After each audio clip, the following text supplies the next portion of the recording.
Always remember, the opinion you follow should be your own. Just consider the things stated here to be a second opinion from a complete stranger online. I got to talk. I got to tell what I feel. I got to talk about my life as I see it. Hey, what's up, Mike? How's it going, Phil? I mean, another day, another podcast. Shout out to everybody out there that's continuing to follow along each week. We're super thankful for all of our listeners. And Absolutely. Today we don't really have a plan, I don't think. So, and that's the way we like to be. So we got a lot to talk about, a lot in the news. And Phil, what do you got for me first? Well, the first thing I want to talk about is the biggest news out there, and that's the Unitedhealthcare CEO Brian Thompson being assassinated in New York, and they've already captured, or they think they've captured the alleged assassin. Yep. What's your raw thoughts on that? Well, I mean, there's a lot of things to talk about here, right? So, I mean, for one, to see something happen like that in broad daylight, basically in the middle of New York City, when I first saw it, it looked like a hit, right? I mean, it looked like just a hit. And then you started realizing that, well, there was a bunch of stuff that was done that wasn't super professional about it. So probably wasn't a professional hit guy. And then, of course, the assumption is, and we could talk about this more at length, but the assumption was that our healthcare system in the United States is broken. And the assumption is that here's somebody likely that was pissed off.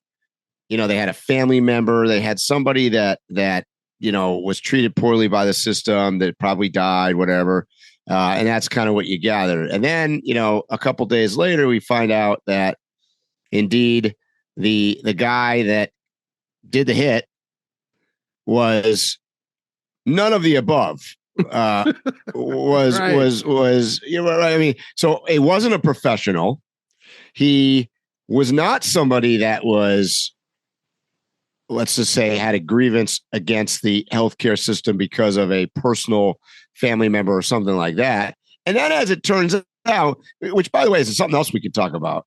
There was a whole, I watch a lot of TikTok and social media and stuff, and you saw a bunch of people like that almost were like happy that a CEO. Yeah. Like, what in the actual fuck is wrong with people? So, they're like, oh, here's a wealthy guy, the rich guys that make a lot of money in healthcare. They're screwing everybody, blah, blah, blah, blah, blah, which, by the way, may all be true. But as it turns out, the guy that did the assassination comes from a family that's wealthier than the guy that he killed. Super wealthy family. Well educated, educated in Ivy League school. Not the profile that any one of us was expecting. Well, it depends upon how you look at the crime. If you're looking at him as a Robin Hood, I don't think it discounts where he's from. The deed is the deed. So if you're looking at the deed as something good and moral, then it doesn't matter where he's from. The irony of it is only that from what they're saying early on, he had a interaction with the healthcare because of a back problem and some healthcare that he had related to it. Yeah, but he's obviously in a bracket where even if they turned him completely down for everything, he was going to be all right. Yeah. So, and here's the additional irony to that, Phil, is that his family runs healthcare facilities. That's crazy. Yeah, nurseries. Yeah, which by the way make money off of the healthcare system and a lot of this insurance, because they make more money from the insurance companies than they do if it's on a private pay. So, well, he's kind of typical of what I am seeing with this generation, and that is they may have grown up in a middle class neighborhood, maybe not as well off as him, but they didn't have any problems. There was food in the refrigerator. There's 2 cars. There's a garage. Education is okay. And instead of them learning what their parents went through to get all of that, they generally become spoiled and take on very liberal leaning ideas. I experienced that myself, having a daughter growing up in a upper middle class neighborhood, and she really had no worries, and nobody in the neighborhood really has worries. And when that happens, they start to being involved in social issues a lot more than usual. And I think that's the occurrence. Sometimes they feel guilty for their successes or their family's success or wealth or whatever. So I think it might be a combination of his experiences, his family's connection to it, and then just the age group, him growing up, the schools he went to, the liberal learning that he's had. I think it's a combination of all that stuff together. But what you're feeling on, I was a little shocked that I saw so many memes and so many posts on social media that, I mean, just about blatantly supported it. Well, there's a famous comedian who talked about a famous murder. I think it was about the OJ thing. And he said that I wouldn't do it. I wouldn't recommend anybody doing it, but I understand. And I think that is the overwhelming tone.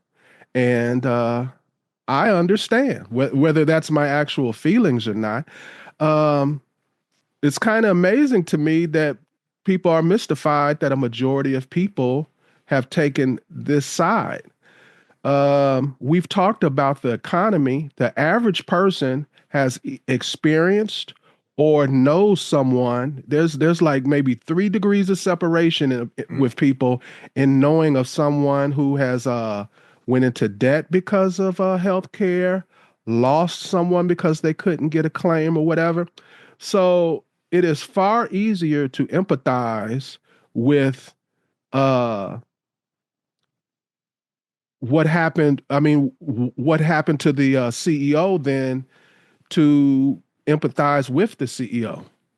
Yeah, I don't disagree with that. It's, I guess where my issue is like, you know, 2 things. One, obviously, it's not ever justifiable that you assassinate somebody from behind like you did.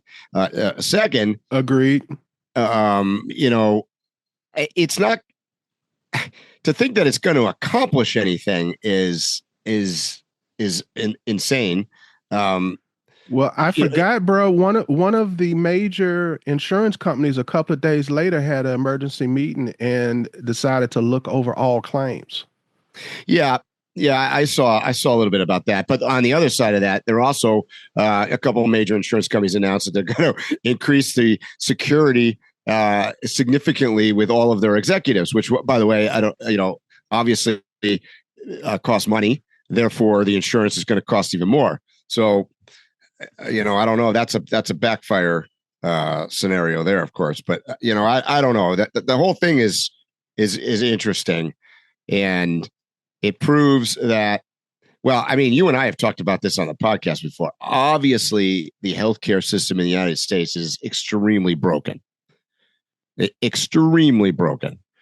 and I don't know how you solve that, but clearly, you know, a lot of that is, you know, or originates in the government and the government rules and the government system, and our system is broken. The insurance companies, by and large, are taking advantage of that, right? I mean, we talked about the whole thing with everything has to do with money, right? You know, we talked about the whole pandemic and the drugs that were involved in the treatment of COVID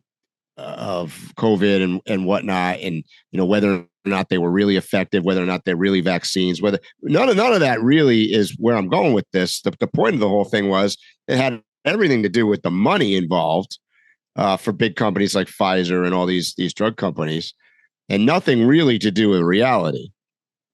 Because we can look at that from a hindsight perspective 3-4 years down the road here, wherever we are today, and say, geez, half the stuff that they told us is complete and total bullshit. I mean, so where do you sit? How do you feel about the crime? Well, I mean, I would never support that. I mean, I don't think that's ever going to solve any problems. I usually, I mean, the fact that he wasn't a hit guy means somebody else didn't pay him to do it. He did it on his own accord. Then that leads you to, is this a mental illness problem? One would argue that to go through this whole process and do what he did, it's got to be something. He's got to be a little off his rocker, right? I mean, normal people, I'd like to believe anyways, generally don't do this. I don't know. I mean, more of this, to me, I need more of the story. I feel like I'm missing something. I feel like this guy didn't have that much reason. So, Mike, I'll never condone someone taking somebody's, never. Right. Never. But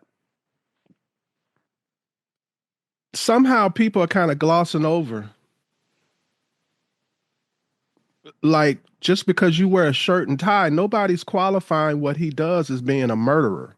People are just totally making it like, I mean, he has murdered. He literally has at least thousands and thousands of people's lives that he's a murderer. And that's the other side of the equation, because the system itself is obviously killing people. The companies themselves, I mean, the deny, whatever were the words that were on the bullets. I mean, that's true. The insurance companies are attempting. Look, they don't ever want to pay. No, or they want to pay less. And in many cases, your healthcare in the United States is not decided by need, and it's not decided by, reasonable expectation of care. It's decided by money. It's decided by rules, how they can skip and get out of things, circumvent things, deny things. They've got more money to fight you. So oftentimes, most people don't have the means or the assets to fight these big organizations. So, when the insurance company decides, hey, we're going to pull the plug on Joni over here, and, there may be a way around it, or there may be different solutions. What are you going to do about it? Nothing. They're going to pull the plug. She's going to drop dead. And as you just said, they're going to murder somebody. A lot of times, the average person doesn't even know that there was something available to keep their. My daughter is a prime example. I'll keep it real brief, but we were taking a trip on the coast, and there's a hospital right there on the coast in Oregon. And my daughter had a bout. I won't get into what her medical situation is, but they were not capable of. They didn't have the facilities to take care of my daughter. Bottom line. Right. And they had to fly my daughter all the way to Seattle to Children's Hospital.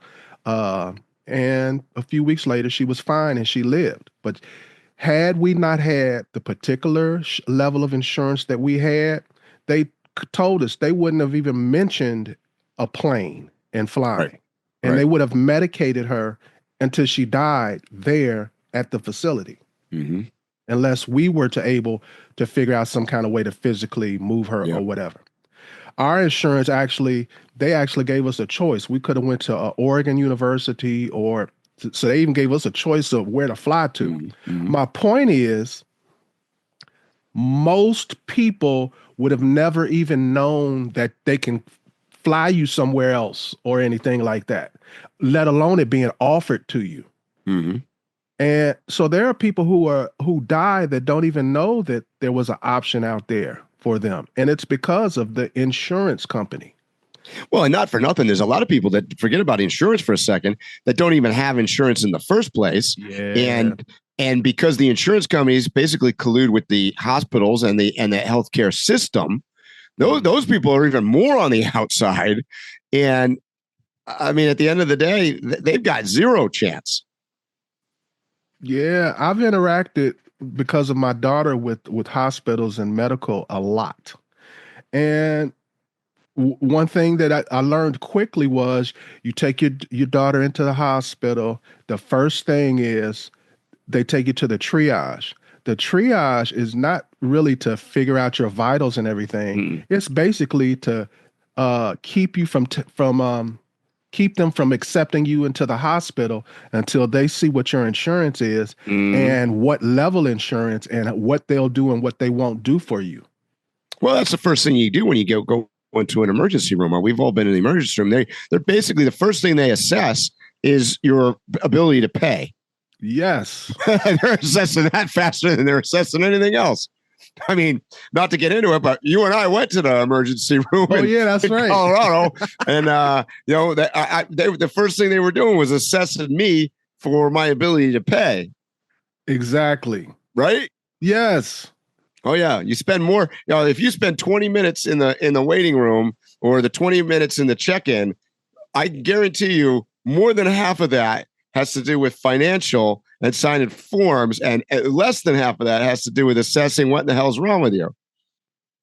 110% agree with you, bro. Oh, yeah. There's no question. Here's my question. This is really all I want to talk about as far as this healthcare thing. They've caught him, right? So here's my question. And you talked about the comments and stuff, right? Mm-hmm.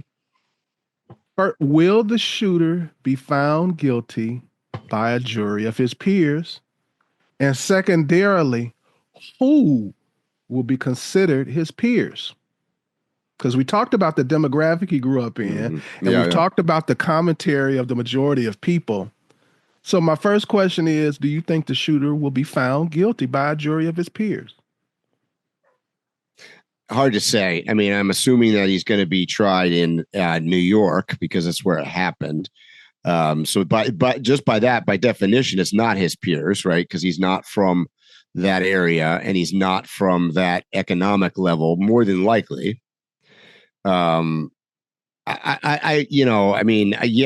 Do I think he's going to be found guilty? I can't. Well, who knows?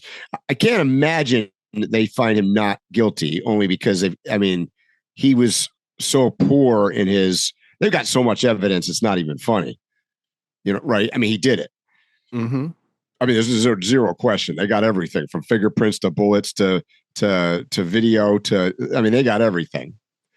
So you think that they can find 12 jurors? I don't know about that. Well, that's what I'm saying. Yeah, I don't know about that. I 12 jurors in New York City that didn't get screwed over by the insurance company? I doubt that. And that's why my secondary question was, who will be considered his peers? They're extraditing him, or they're in the process of attempting to extradite him to Manhattan. I'm sure that'll happen in a week or two. And the demographic of the poorest person in Manhattan is a rich person. Yeah, well, yeah, in Manhattan for sure. Yeah, yep. I don't know how it works though. I think Phil, in the city there, I think it's. I don't know if it's Manhattan or it's the entire all the boroughs of New York. You know what I'm saying? I don't know if how that works. I don't know for a fact either, but it seemed like that would be just a hard to shuffle that paperwork around. It would be better to keep the boroughs separate, and they do have their own separate governments in those boroughs. Mm-hmm. Yeah, I don't know. Yeah, it's going to be interesting to watch. I'll leave it at this. And I'm not a pro insurance guy here by any stretch of the imagination, nor am I. I think that the system is working. I was extremely, to bring it back to since we're on an Overland podcast, to bring it back to the Overland nomad community. I was a little disappointed, to be honest, in the nomad community as a whole with some of the comments that I saw online. I'm not going to name names. And by the way, some of these people that were let's just call it the way it is, right? Anti-wealthy, anti-establishment, anti the big man, anti whatever you want to call it. I agree. some of these people are not what I would consider to be responsible people in the first place. They don't, half of these freaking nomads we're talking about don't have insurance. We need to talk about that. That needs to be a podcast. Yeah, I mean, continue. I'm sorry. Yeah, but you're right. But on the other side of this, some of these people are just a bunch of, ding dongs as it is. They're not. You can bitch about the system all you want, but stop bitching for a second and maybe try to improve it or try to help out to improve it. And by doing dumb things isn't not necessarily the way of solving the problem. But some of the comments I saw from some people that I actually personally know were like, really? Yeah, like you're like cool with that? Like, that's great. Like, let's make jokes about, some poor guy getting shot. I don't know. It was ugly. Let's just say I found it to be ugly. It was something that you just want to hit the turn off button on and be like, I don't even want to hear what this person has to say. Well, Mike, I talked to a lot of these same travelers, and you're right. There is a lot of anti-establishment people, but there are also a lot of people that you talk to them and you get into the details of their life, and the whole reason why they're able to travel and they're not somewhere working is because of some kind of medical issue, some kind of settlement or whatever. So you actually have a section of people who have a lot of interaction with medical and have had bad things happen to them. Yep. Matter of fact, there's some people who have had medical settlements that I've met. Yep. Yep.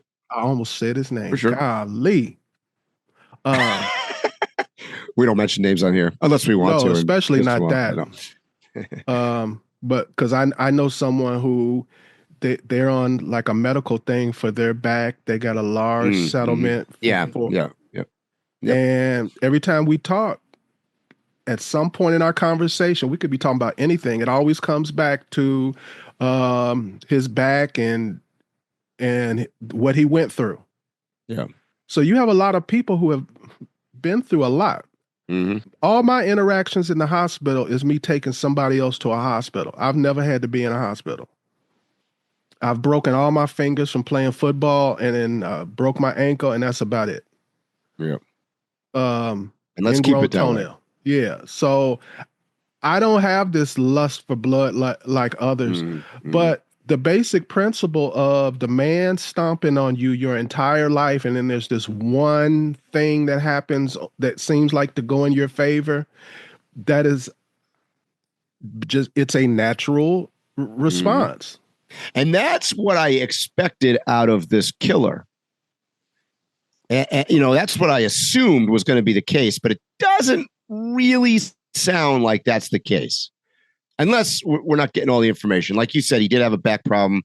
Yeah, I don't know if it comes from that or not, but I guess we're going to see. And usually if you're taking, because I had a hip injury, you take some of the same drugs, and you have to be very careful with them. So he may even have a drug problem. Yep. I had to literally just deal with the pain because I didn't want to get addicted to anything. Yep. Understand. Yeah. Yep. So all right, that was our healthcare thing. But let's end it. Give me a yay or a nay. Will the shooter be found guilty by a jury of his peers? This is our early prediction. Early prediction. I think he's going to be found guilty.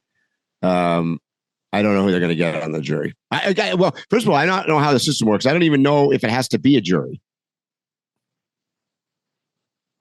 It's a murder. I mean, it could be.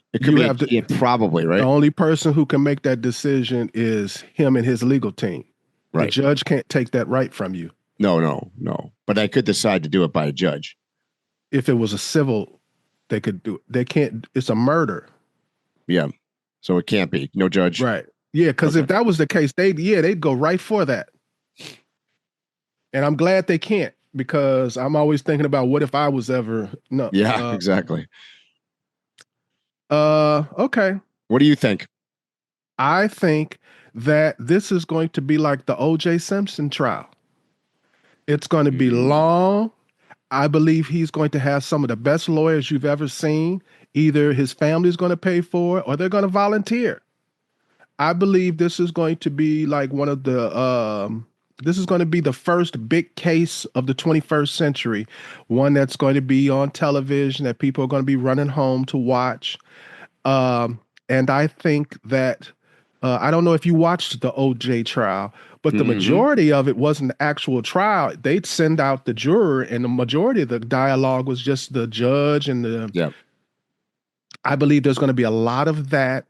I believe there's going to be a lot of claims of jury tampering, things like that. There's going to be a lot of stuff going on. I believe you're going to more than once you're going to hear about an argument or a fight amongst jurors, a juror being kicked out, one of the extra jurors being added in. I believe you're going to hear all of that kind of stuff.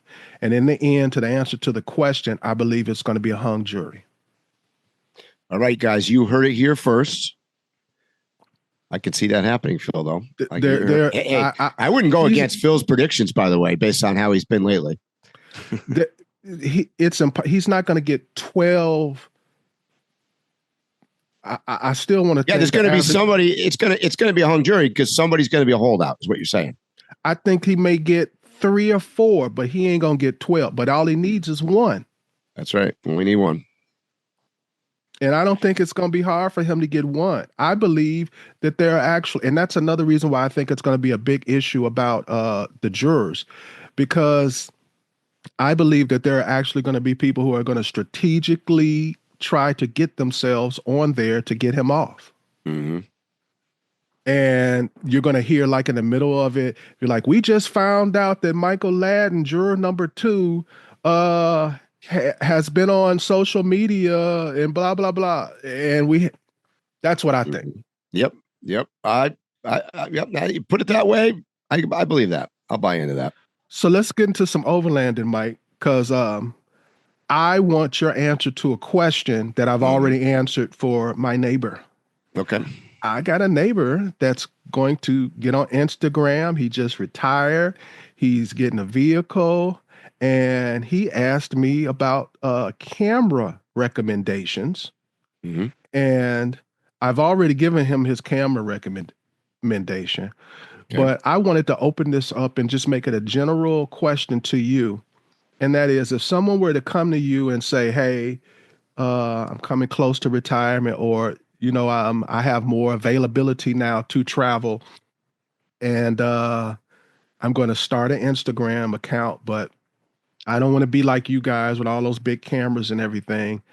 I don't want to spend a lot, but I don't have a budget. I want good stuff. Recommend to me a good camera setup for me to travel for the next 2 years. So I've talked anything about but this. A DSLR. Yep. I've talked about this on my own YouTube channel. I got a video out there about all my camera gear that I use currently today. I put out a couple months ago. I would say if you gave me a choice, I had to pick 2 items, 2 quote travel cameras that are going to do pictures and video. And you want to largely focus on Instagram or TikTok or even YouTube for that matter, but social media in general. So you're not trying to film, feature movies, and you're not trying to win the photography award, whatever. To be completely point blank and honest, and this is forget about budget. I'm going to go with your theory here. Budget doesn't matter, but I would say the 2 things that I would carry is, number 1, your cell phone. Whether or not you're on the Android system or you're on the Apple system. I happen to be on Apple. I would carry an iPhone. I would get one of the newer ones, an iPhone 15 or 16 that has, quite frankly, incredible video and is obviously, is easily edited. It shoots 4K. blah, blah, blah, blah, blah. It goes on and on.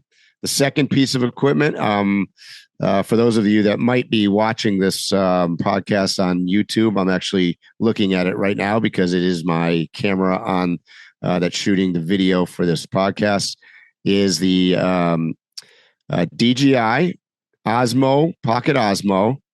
It is a little, call it 3 or 4 inches tall. It has a little camera on the top. You know what it looks like? It looks like it looks a little bit like, to me, it looks like ET. So it's got the little head at the top with the camera, but it's a built-in gimbal. So the stability while you're filming is fantastic. It's super small. It is fairly inexpensive. I think the creator package of the Osmo, Pocket Osmo, is like, I don't know, maybe $500 or $600. So it's not super expensive, but the picture quality is amazing. And it's tiny. So, you could stick it. The reason it's called a Pocket Osmo is because it fits in your pocket. So the 2 cameras I just told you, one's your iPhone or your smartphone, which you're going to need anyways for other things like email and talking on the phone and texting people. So it's a camera. And this DJI Osmo. If you gave me 2 things, that's what I would get. Okay, Mike. And I've got 2 YouTube videos right now that are coming out in the next couple of weeks. One talking about my tire drama that I've had on my truck, and the other one, a friend of mine, Bert, and I went around in town here in Todos Santos and did some filming. We're going to bring this to you guys, and we shot it entirely with phones and the Osmo. Mike, our recommendations are eerily similar. I told him to get an iPhone and a DJI Osmo Action Pro. Mm-hmm. But I absolutely agree with the 3 that you're talking about. Mm-hmm. There's an Action Pro, for those aren't aware, is similar to a GoPro. Yeah. Mm-hmm. Mm-hmm. And matter of fact, detailed, I said get an iPhone 16 Pro, a DJI Osmo Action Pro 5. And in addition, I said to get a DJI mic transmitter. Yep. And the reason why is because you're on the DJI, you're on the iPhone. You don't even have to buy their full audio kit. You can just buy one of their little mics for like $70 or $100, depending upon which one you get. And if you it'll go directly to the iPhone, and it'll go directly to your DJI, and it'll go directly to the DJI Action Pro. That's so right. You've got studio quality sound. And how much is this? This is all under $1,000, right? Well, I'm going to tell you that. So if you buy the Osmo, the Pocket Osmo, the microphone comes with it. It's in the creator package. Mm-hmm. So, and what Phil says is probably more important than video is audio. I can't tell you how.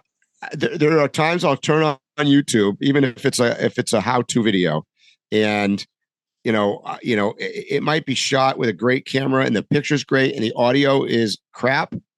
I'm moving on to the next video. There's no way I'm listening to something that has shitty audio.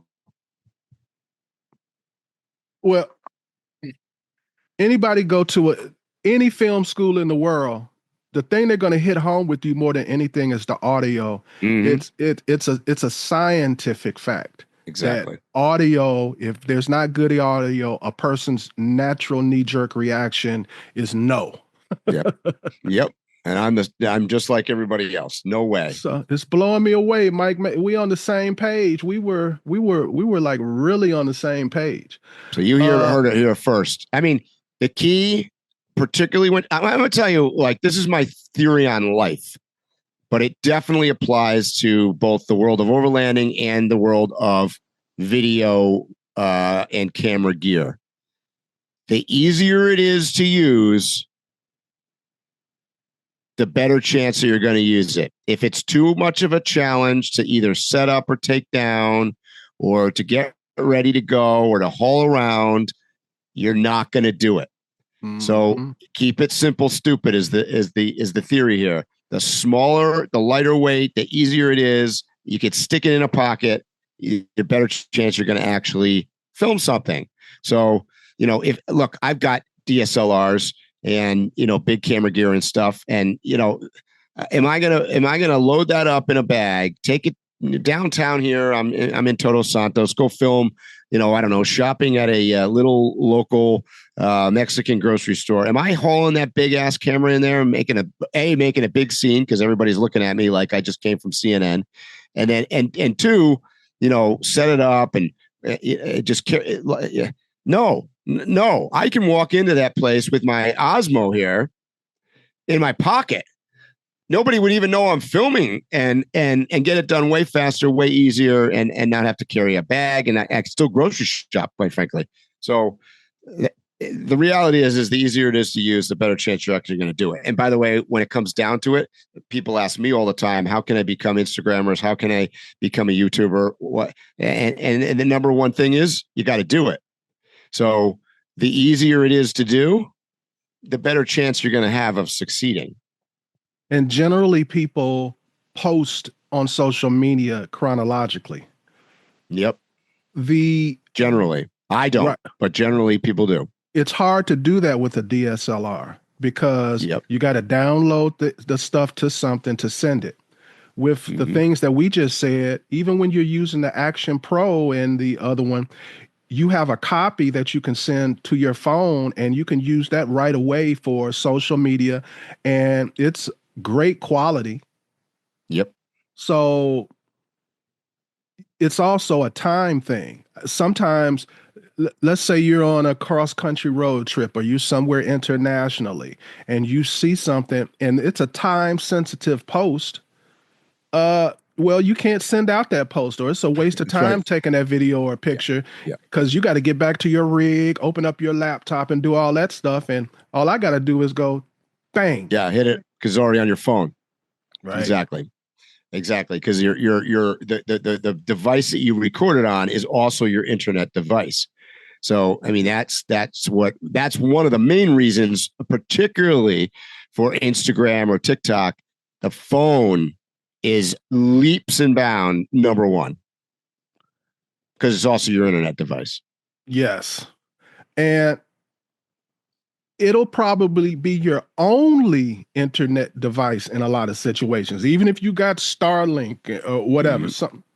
Sometimes you're somewhere, you're just in a quick bar or a library or whatever, quick Wi-Fi, or using somebody else's Starlink or whatever. The phone allows you to be truly mobile. Yeah. Agreed. And the quality now. And by the way, we're gonna have a whole podcast on this, Phil, because I'm involved in a panel at Overland Expo called it's basically a creator panel, and we assemble a group of people that are YouTubers or social media people, and we talk about this because there's a lot of people out there that are interested in how do you do it, or how can I possibly get involved in this. So that's worth a podcast, just talking about it for a whole podcast.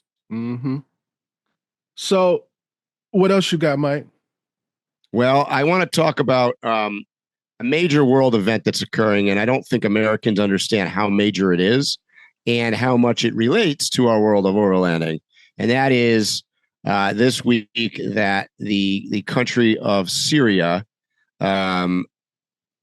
finally, and I say finally because it's basically the government of al-Assad has collapsed after almost 13 years since the quote Arab Spring, which is when it should have collapsed in the first place. And I'm using these words on purpose because this is my point why it affects the entire world. But I could tell you, as somebody that has traveled in Syria and Lebanon and Israel and Saudi Arabia, I've been through all of those countries and all of that area around there. This is huge news. It affects the Russian Ukraine war.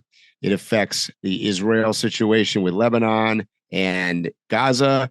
It affects Africa, places as far away as Central African Republic, Cameroon, places that Russia was using their military bases in Syria to fly stuff into Africa. It affects I mean, holy hell, is it going to affect foreign policy from the Trump administration coming in? And as a greater thing, and this is probably a whole nother conversation too, world travel, which is, near and dear to me and a lot of people that are listening to our podcast. World travel, in my opinion, and this is off subject now. This is more than Syria, but I think this is the absolute worst time in my 35 years or plus or minus of traveling. This is the absolute worst time that I've ever seen to accomplish world travel. Is Expound right now on that, today. Mike. I know. Well, as somebody that set out 5 years ago to drive around the world, since I started 5 years ago, the Russia-Ukraine war started up, effectively eliminating the path from Europe to Asia. The Middle East has blown up, effectively eliminating the second path out of Africa into Europe. Some of you, I'm sitting down here in Mexico. We've had the border situation with the United States degrade to a point at which, and then we've now compiled that with taking out a couple cartel people. They've successfully made it much more difficult to bypass or travel through mainland Mexico. Has become much less stable than it was even 6 months ago, because of the cartel situation and the trafficking and whatnot that have occurred over the last 5 years. Countries like Ecuador that used to be stable, super stable. I mean, I've been to Ecuador as well. Are almost no-go situations where it's become a more of a dangerous scenario. We've had shit blow up in central Honduras and Guatemala are sketchy. So transit from North America to South America. I mean, I could go on and on and on and on. And there's stuff that's going on in Africa because of the Russian situation and the Wagner group coming into various parts of Africa have made it more difficult to transit north to south or south to north. So these are all interconnected things. And some of this is coming from what I would call a mindset of all of this is happening behind the scenes. It is basically right now what we're really seeing on the surface is a scramble between the United States, Russia, China, India, various players for control of the world. And that's what's going on. That's just literally going on. And most of this, we're fighting with proxy battles, right? So I'll give you an example. Syria collapses, and when I say minutes, that's an exaggeration, it was probably within seconds. Within seconds of people finding out that the rebel group was moving into Damascus, Israel started bombing hundreds, if not thousands of targets inside of Syria, as did the United States, by the way. And contrary to what you guys heard during the last election, where people were talking about, how U.S. doesn't have troops and all this stuff. I mean, we have a freaking military base in Syria with troops that also became engaged and started shooting and bombing various places in Syria as well. And the Israelis now have sent troops in, went right through the Golan Heights. For those of you that are familiar with the area, that's the border between Syria and Israel and Lebanon in the southwest corner. They've gone right out. They've actually now are taking over parts of Syria as we speak. So if you don't think it's a land grab, Israel's looking at this. I mean, the whole reason that Syria fell is because Israel, supported by the U.S., bombed the living shit out of Lebanon and Hezbollah and Hamas and Iran, and the U.S. set up a war. I mean, I'm just saying it the way it is. The U.S. set up a war with Russia in Ukraine, and we've basically smashed Russia. It was our most successful military operation the United States has ever done in the history of America, is the Ukraine-Russian war. And the reason for that is because we've single-handedly destroyed Russia. So all of a sudden, these rebels in Syria go, shit, Russia's not a player. Mm-hmm. Iran's not a player.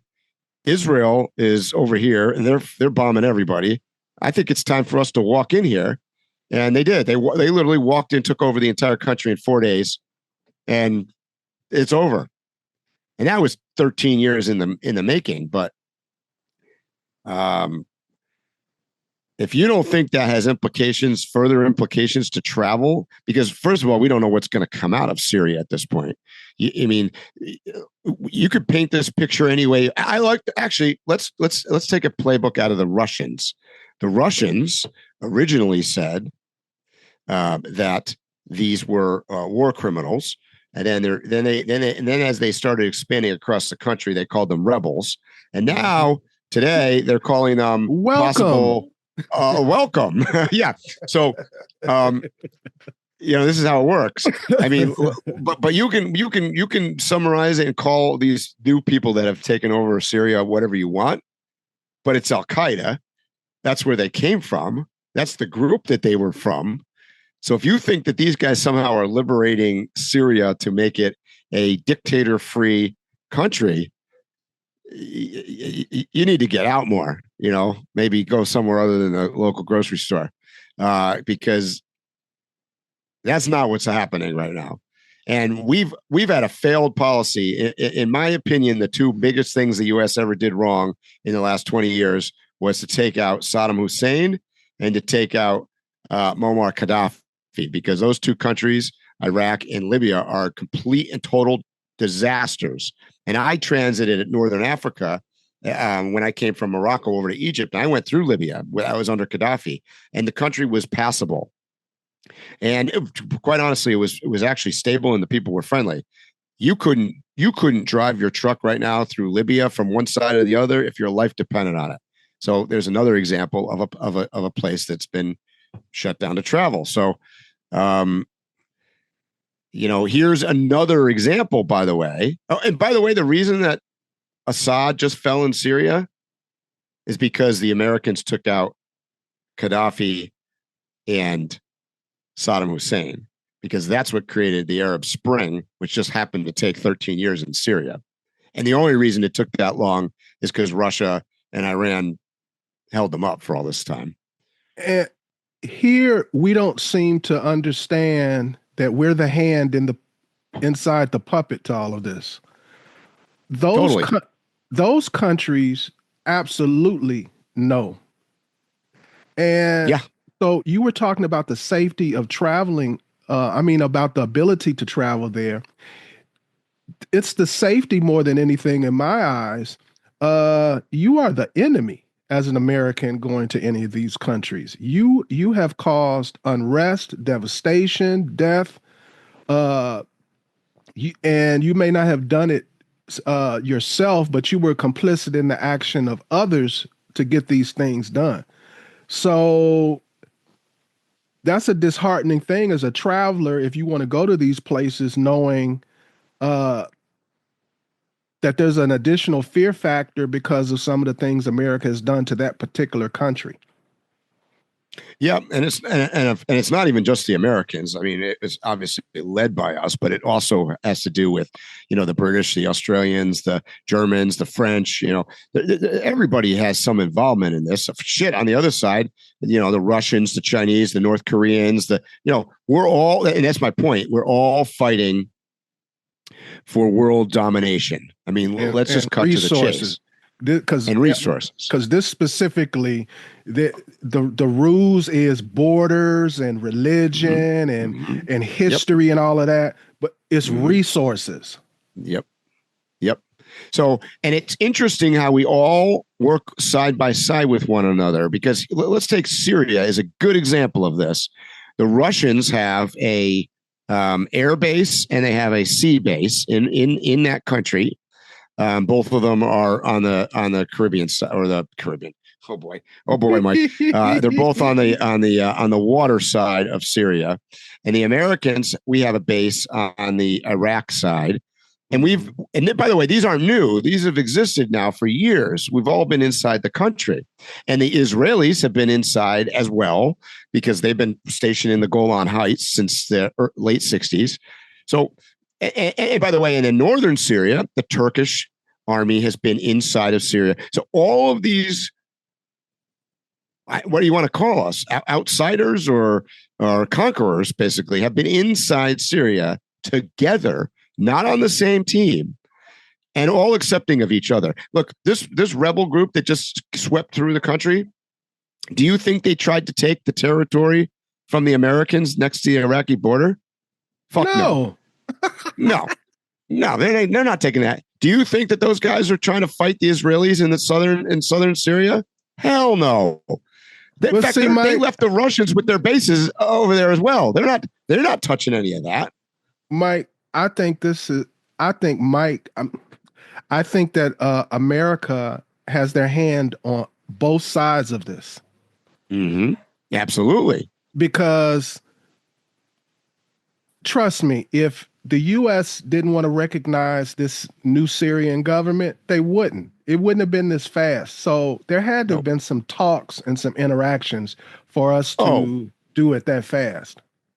Yeah, behind the scenes, there's a lot going on. And then the other thing, here's my bigger concern, and this is a huge concern for all of you guys out there that want to do world travel.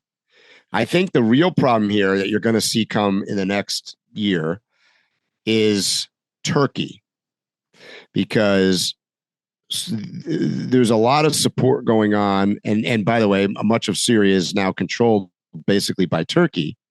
And Turkey, if you recall, wants to basically eliminate the Kurds.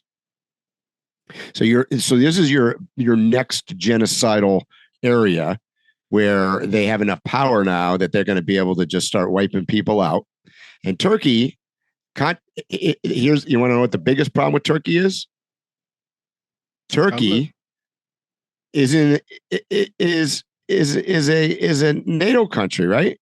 Mm-hmm. It's in the UN. Mm-hmm. I mean, so here we are. And you know who Turkey hates? Israel. So talk about playing both sides.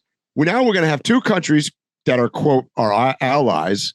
They're going to fight because now they're bordering each other because Syria just fell. So now you effectively have Turkey and Israel now are bordering one another. They're going to fight. I'm going to tell you that right now. And Turkey is going to destabilize most of Eastern Europe.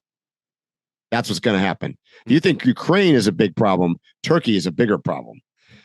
So mark my words. You want predictions on the podcast? Watch Turkey. It's a big problem because that guy's crazy. He's just as crazy as Putin is. Okay.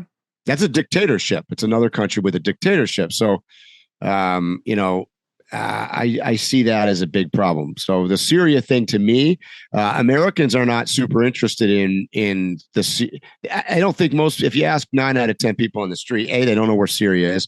They don't really give a crap. And they don't really think that the fact that Assad, who his family has ruled for over 50 years, just fell. If you don't think that's a big deal, it's a huge deal. Huge deal. I agree, bro. I'm one of them people who I understand the importance of it, but it's a secondary thought to me because there's always something going on over there. And yep. But it was for a long time. Think of it this way. Syria was like the kind of like the, what's that thing you have above a door, where you got all the rocks that go around, and the keystone. It was like the keystone. It was holding the whole shit together because you had Iraq and Lebanon and, all these countries around it that are not stable or hated each other, Iran. And it was kind of the thing that was in the middle, holding it sort of together. You've taken out this piece that's in the middle now. Mm-hmm. Oh boy, because the guys that just took over aren't very strong, right? So the rebels that just took the whole country, even though they did it in 4 days, they don't really have assets. They don't have strength. They don't have any of these things.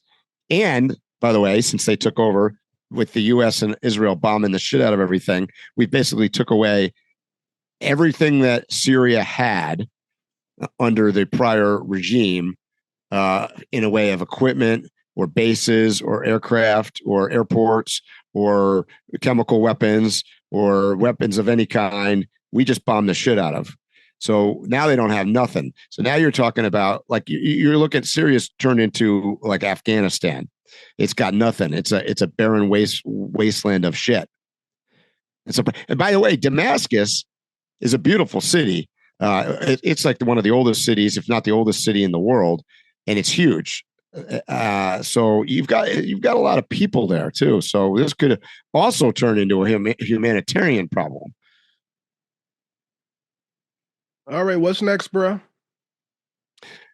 Well, I think that leads into just what I mentioned earlier, which I'd like to talk about on a podcast. But I'd like to get some guests on here and talk about overland travel outside of the United States. I think we spend a lot of time as Americans talking about it in the States, but I do think that there's a lot of people that aspire to travel internationally. And you know, it's funny where I am here in Baja, we get to see a lot of particularly Europeans come by that have shipped their trucks from Europe, usually into Canada, and then have made their way down here, and they're going to do the Pan American, et cetera, et cetera. I will tell you, so far this year, there are less of them that I've seen in past years. And there definitely is a bigger concern with once they leave Baja and start making their way down the Pan American. So I find that it's a microcosm of all, obviously, of the whole international travel worldwide, but it's indicative of what I think you might be seeing in other continents as well. But if that's the going thing where people are starting to discuss the feasibility of long-term overland travel, it's an interesting new development. So, you know, I mean, we talk about this at Overland Expo a lot. You know, there's a lot of classes there that are talking about, you know, different regions, Africa, South America. You know, the world is a big place. There's beautiful things everywhere. The question now is, what is accessibility going to look like? And you and I talk about this in the podcast a lot, you know, the economics of it as quote, Americans. You know, obviously the economy is some of that may be economy based. There's less people traveling. You know, I see it. Oh, definitely. Definitely. That's all we ever talk about is the economy, bro. Everything costs more. Mm-hmm. So there are people who literally maybe 2-4 years ago, they had a budget and they had these 4 or 5 trips planned over the next 10 years. Well, with the increase in our economy, expenses, inflation, and all of that, people are like having to cut out some of those trips and reassess their plans and things like that. There are people who are holding on to vehicles a little bit longer, making do with vehicles, all kinds of stuff. The world of travel has changed significantly, I'd say, in the last 2 years. And one of the, you know, this is probably also a discussion for another podcast, but one of the things I'm starting to see, which is a little sad, I'm starting to see the percentage, because you and I have talked at length about and this is something else we can talk about again, but the definition of an overlander or the definition of a nomad or definition of a traveler and where they come from and what mindset it is and who they are and whatnot. But what I've seen shifting a little bit is it would appear that the overlander is becoming more frequently somebody that has more money and assets. In other words, what I'm seeing is that for several years now, it was a big cross section of people. And what I'm seeing is there's less and less of the people doing it on tighter budgets, and more percentage of the people are more affluent. I think it was And always affluent, and there was a short little moment where a lot of people were able to jump on board because of an infusion in funds during COVID. mhm. There Yep. were a lot of people who all of a sudden had time and a few $1,000s in their pocket, and they were able to do it. And that time has come and gone. And Yeah. it has always been an affluent thing. It came from affluence. Uh, Well, I mean, I will tell you that, in my opinion, the nomad community right now is shrinking.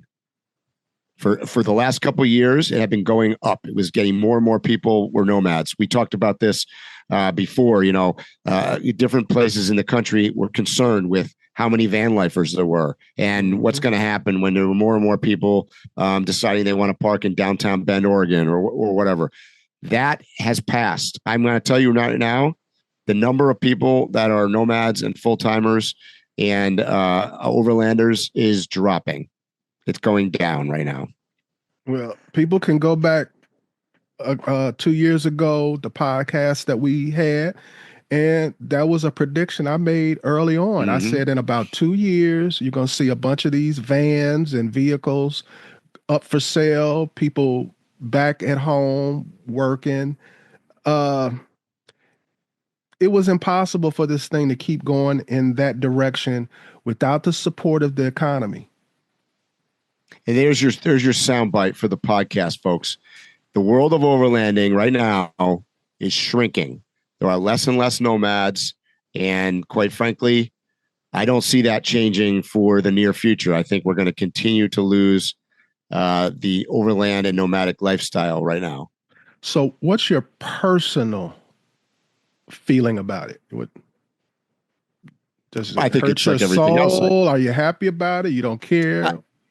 I think it's cyclical. I think that it was time. I think in no matter what business or what thing you're talking about in life, there's contraction and there's expansion. And I think the overland market as a whole and the overland community as a whole was expanding and at times incredibly quickly over the last 10 years, particularly helped by the pandemic during those years. And right now, there's a massive contraction going on. I think it's actually speeding up. I think that there's less people. There's going to be less products. There's going to be less companies that are going to survive through that. And I think on top of that, I really think that, you see it right now, like as an example, I'll give you an example in the, I'll call it the fringe, luxury goods markets, like motorcycles. KTM, the largest European motorcycle manufacturer, has declared bankruptcy. I heard rumors that Harley was in trouble. Ducati is in trouble. They can't sell a camper. Thor, one of the largest RV makers in the world, is in trouble. Like there, if you go to any lot in America right now, an RV lot or a motorcycle dealership or whatever, jet skis or trailers or you name it, you got your pick of the litter. There's shit everywhere because we can't sell this crap because mark my words, there's less people doing it. There's less people that have the money to buy it. They over manufactured all this stuff because they were so used to what was going on during COVID, where everybody was buying a Sprinter van. I mean, pretty soon you'll be able to buy a set up Sprinter van for 50 grand, down from 250 grand. I'm serious. If you have any wealth or assets right now, is a fantastic time to get into the market. But my opinion is there's just less and less of those people. And I really think that and I think you're going to see that this coming season at Overland Expo. I predict that the attendance at Overland Expos is down. And I think it's going to be down a lot. It was down a little this year already. I believe there's less and less overlanders. I agree with what you said, but I believe there were always fewer than what was projected. Yep. The majority of the people who were coming to attend these events and are watching all of the YouTube channels and supporting them and buying all of the gear are really just people who camp on the weekend. Yep. So at a certain point, this is way, way overkill. This is something that you can't explain to the wife or whatever. You're exactly. It's going to return to, I'm going to get a tent, a sleeping bag, a green propane canister, and a little jet boil, and I'm going to go out and I'm going to camp for the weekend. I there's no way you're selling to your wife that I need the $100,000 Jeep with a rooftop tent and all this other stuff. That market is in trouble, big trouble. Mm-hmm. Because something that used to make me cringe that makes the point is, how often have you heard somebody say, well, I've been overlanding for 30 years. They just didn't call it that. They called it camping. Right. No, you wasn't doing it for 30 years. You're still not doing it. You were camping then, you're camping now. And we took that word and made it like for everybody. And that was kind of the mistake, because it changed everything for the industry, because now they were trying to sell overland stuff to campers. And it's been working, but ain't nobody got no money now. Right. Yep. And let's be honest, a lot of people, I noticed this in the nomad community. A lot of people did it, particularly after the pandemic, where they, they could work remotely and whatnot. They don't like it. They found out it just wasn't for them. There's a lot of people that got into it that were like, damn, I don't really want to camp. I don't want to live in a van. I don't want to not know where I'm parking tonight. Go ahead. If you don't know who I'm talking about, I'll tell you once we're offline. But like I know a couple who was like they were the symbol of couples traveling. Come to find out, they couldn't stand living in a tent traveling around. Yeah. So it's a difference between watching, and that's something we should talk about one day.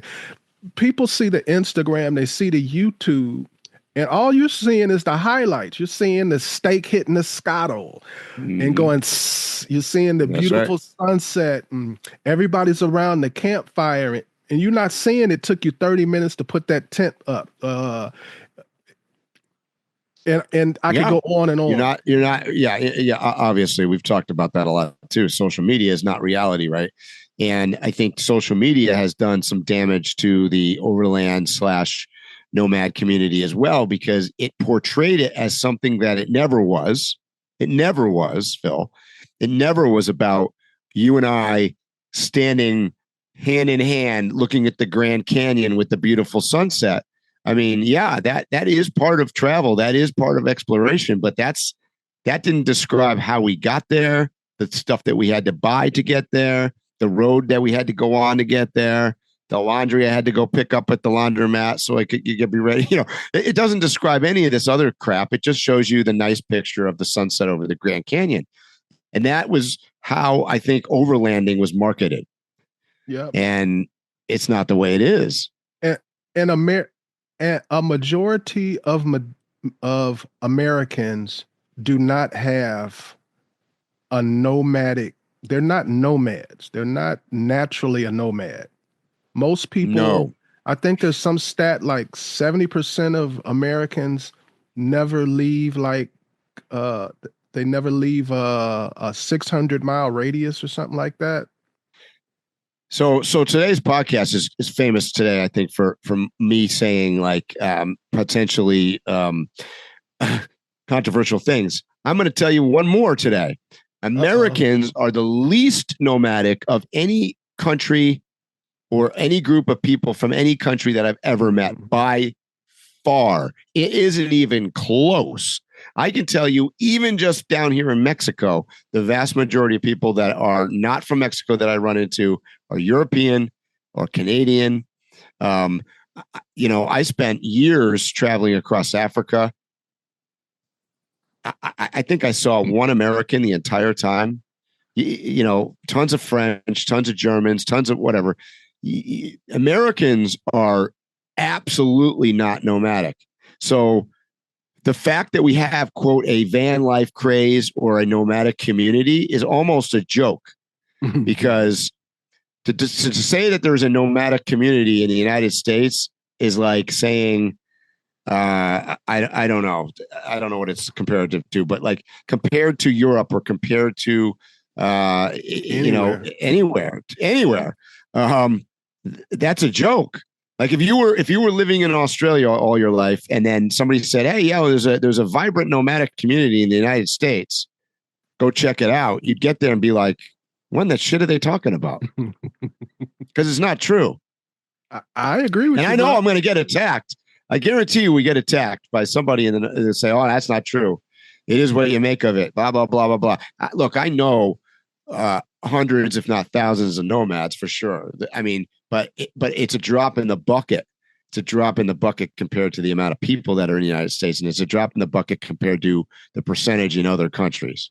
Mike, throughout my life, I have encountered people, and you've probably had the same experience, where through discussion, you discover that they haven't even been to certain sides of town, right, let alone travel. And that's not unusual. No, it's not unusual. It's, you know, I grew up in New England, and I cannot tell you how many people I knew that had never been to Canada. And we literally lived where I grew up, we lived 3.5 hours from Canada. You know, you could be in New England and live 15 minutes from Canada, but I couldn't believe the amount of people that had never been to Canada. Quite frankly, the amount of people that had never even left New England. It's insane. So I agree. We are not nomadic. We are Americans, by and large, are not nomadic people. And the fact that after the pandemic, the explosion, I'll call it an explosion, of nomads and van lifers and overlanders comparatively grew exponentially. It did. There was way more people getting into it. And I'm telling you right now, it's imploding. It's going the opposite direction, and there's less and less people. But even at its height, it was nothing compared to other places in the world. Agreed. Mike, is there anything else you want to say? We're running out of time. Oh, I mean, we could rant for hours, but we just came up with about 10 other good podcasts. There's something I got to say about everything that we talked about. Yeah. And like you just said, there's a couple of things we need to like dedicate time to. All right, guys. Well, you know what I'm going to say. Stay safe, tread lightly, and hopefully we'll see you here or on a trail soon. You have been listening to Waypoint Overland's Random Waypoints. Like, subscribe, and stay tuned for more.